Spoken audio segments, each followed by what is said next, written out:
PBLA, Inclusion and Assessment in the Classroom. Analysis questions. Number 1. What are some challenges facing children starting new schools? Number 2. What are some different classroom assessment tools that can be used to assess a child's support needs? Number 3. Why are formal assessments a good choice? Why not? Introduction to Case Study. In October, during carpet time in our kindergarten class, our principal introduced Shakira and Tyreek, who are new students to the school, and that they will be joining our class. We welcomed the twins, found them spots to sit on the carpet with their classmates, and continued on with our lesson. On our lunch break, we met with the principal, who gave us some background information around the twins. They had recently moved to the area with their mother, who had to relocate for work. The only information we received from their other school, which they only spent one short month attending, was that Tyreek lacked basic social skills. His previous teacher had informed us that Tyreek had a hard time expressing himself, understanding why his classmates looked different, and had a hard time around problem solving. Throughout the rest of the school day, we observed both Tyreek and Shakira in the classroom during structured activities and free play activities. Tyreek was observed becoming frustrated, unable to verbally express his feelings, and even questioning another child's different ethnicity. What surprised us during this observation was that Shakira seemed to lack basic fine motor skills. She was unable to hold a pencil properly and was not able to use scissors to cut out a picture. Over the next couple of days, we discussed possible ways to both assess and support the twins and the rest of the students around fine motor skills development and social expression. We discussed possible formal assessment tools to assess not only the twins, but the rest of the class as well. The goal was to ensure Tyreek and Shakira felt welcomed, safe, and supported in their new classroom environment. Even though we observed some skills that needed to be developed, we did not want them to feel isolated or singled out while we assessed their development in certain areas. This is why we decided to complete formal assessments on all of our kindergarten students. Sometimes, in a classroom environment, formal assessments are important tools to help achieve a base knowledge level, or starting point. Since it was only October, doing the formal assessments on all the students was a great idea. All the assessments were observational, and every day the students were encouraged to do their best work and were praised for their efforts. Once the assessments were completed, classroom activities and programs could be altered to support the children's needs. Children could be paired with other children so they can learn from each other and share their knowledge and understanding. There will be a need for continual assessment to assess the children's progress, especially around the development of social skills and expression. When introducing new children to an already established learning environment, it is important to make them feel included. Shakira and Tyreek were encouraged to participate in class and to make positive social connections with peers. It was important to us to ensure we got to know both Tyreek and Shakira as individuals and not just twins. We recognize that every child is very different, has different abilities, learning styles, and personalities, and it was important for us to get them to know them individually. We also recognized that it was important to give them time to settle in and get used to the new environment.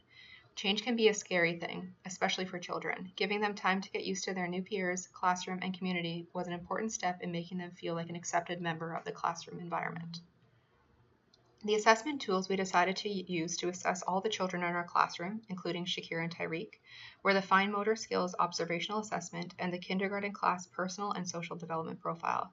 The Fine Motor Skills Observational Assessment tool is used to assess primary children's fine motor skills.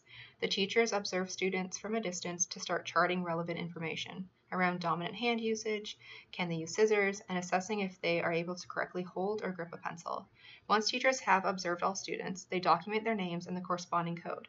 If the child is successful in all of these areas, no further assessment is needed. If the child requires more support, the teacher will assist accordingly. Further assessment will need to be done until the student can independently complete these tasks. This is a great tool for assessment purposes. It is very basic and easy to use and follow. There are really no barriers to overcome, as these are straightforward tasks with two options. Either the children can or cannot complete the tasks correctly. Once these skills are achieved, no further assessment is needed in this area. The Kindergarten Class Personal and Social Development Profile is the second assessment tool we decided to use. This assessment tool allows the teachers as well as the support staff to track each individual student's progress around personal and social development. Some key areas are around problem solving, social skills, understanding differences and diversity in their classroom independence, understanding their thoughts and feelings, and their surroundings. This assessment tool allows the teachers and the support staff to continually assess the students around these areas and make any sort of adjustments to the programming or class environment to help the students in these areas. This is a more broad focused assessment tool as it encompasses a lot of different information. As students are constantly learning and developing new social skills, this tool will be useful to track any changes in progress that the students are making. This tool is very straightforward and allows for a lot of information to be tracked. It does not require the student to do anything, as this is used for observational purposes from the teacher and the support staff. There are many different policies that surround early learners in kindergarten education. We decided to focus on the Early Childhood Educators Ontario and their policy, as ECEs are an extremely important part of full-day kindergarten and early year programs. ECEs work alongside teachers, families, and daycare supports to ensure inclusion, help children reach their full potential, and to make modifications to different environments based on the children's needs. Our plan is to provide all the families in our classroom some information around the Early On Centers and the programs that they offer. This is a great resource, especially for the twins and their parents, as they are new to this community. All of their programs are free and inclusive and very accessible to everyone. They offer childcare, different educational clinics, counseling, early intervention programs, and social opportunities for both the parents and the children. Synthesis questions. Number 1, why is it important to make all children feel included in a classroom environment?